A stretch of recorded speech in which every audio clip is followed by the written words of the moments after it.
So we're in Dublin at Stephen Teeling Distillery here in Newmarket, and I know there's a little history on this this whole area. Tell us a little bit about that. Yeah, so this whole area, the Liberties, was the epicenter for Irish whiskey production going back maybe 100, 120 years ago. Right. So 34 distilleries are based in this area, and it was called the Golden Triangle.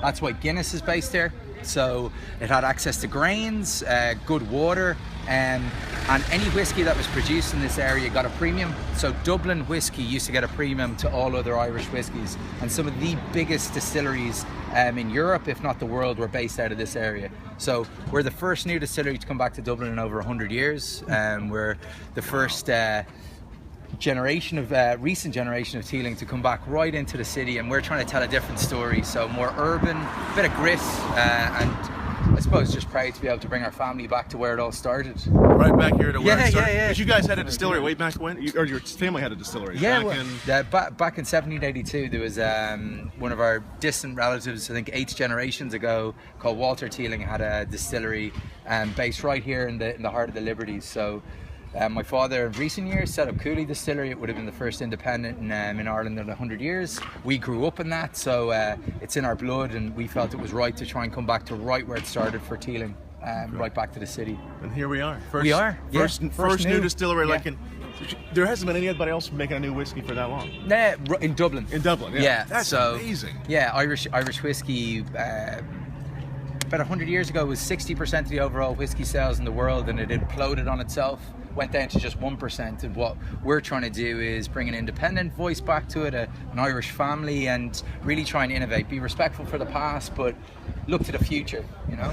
Okay, so it actually, this is the first Irish whiskey distiller I've ever been in. Oh, okay. My first, Welcome, thanks. sir. No. Yeah. So I'm actually I smell the Irish whiskey, obviously, as you would.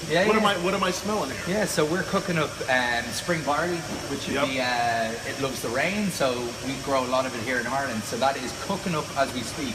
So we're taking it in there in the mill, which we'll see, cooking it in the lauter tun, but we have open fermentation. So you're getting some of that CO2, all of that good stuff that you'd expect in a distillery. So we're the only ones that give you access like this in Ireland, and the only place where you can actually see sort of stage 1, stage 2, stage 3 right away up to pot stills, and that's important for us. Yeah, so this is a mix of both. We've got the steel fermentation tanks, but also these wooden washbacks, which would have been very atypical of traditional Dublin distilleries. And what this is it allows us to do open fermentation. So there's actually naturally occurring yeast in the air.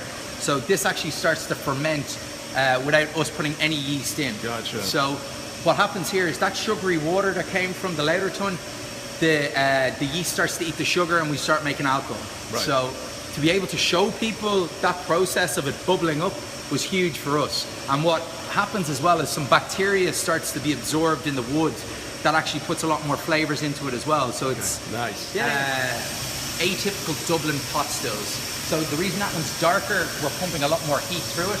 And they've been named after Jack, my brother's daughters. So Alison, Natalie, and Rebecca. These are named after my 3 nieces. Your nieces? Yeah. How old are the little girls? 6, 4, and nearly 2. That's pretty exciting. So someday they'll be able to come and say, I'm having whiskey from my from my pot still. 15,000 litre, 10,000 litre, 9,000 litre. And they're Italian? Italian from Siena. Siena, okay. So they're a very traditional Italian family that have been sculpting copper, basically turning copper for generations. Wow. We went over there, we knew the spec we wanted, and these are the first pot stills to come back into Dublin City, as we said, in about 125 years. So we had them on low riders all the way from Italy, caught it on camera, had to close down all the roads, and it was a big thing of whiskey coming home to Dublin City.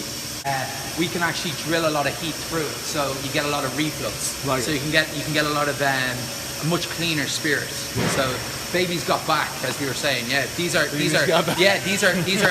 big ass pots. Big ass pots. So we'll get up to about in America it'll be 50 proof. We'll go from 50 proof in the first still to about 100, 110 proof. We get up to probably about 140, 150 proof in the third distillate. And what the fascinating thing for people to see, this is new make whiskey coming straight off. It comes off clear. So this is the first new make whiskey in Dublin City for, as we said, over 125 years.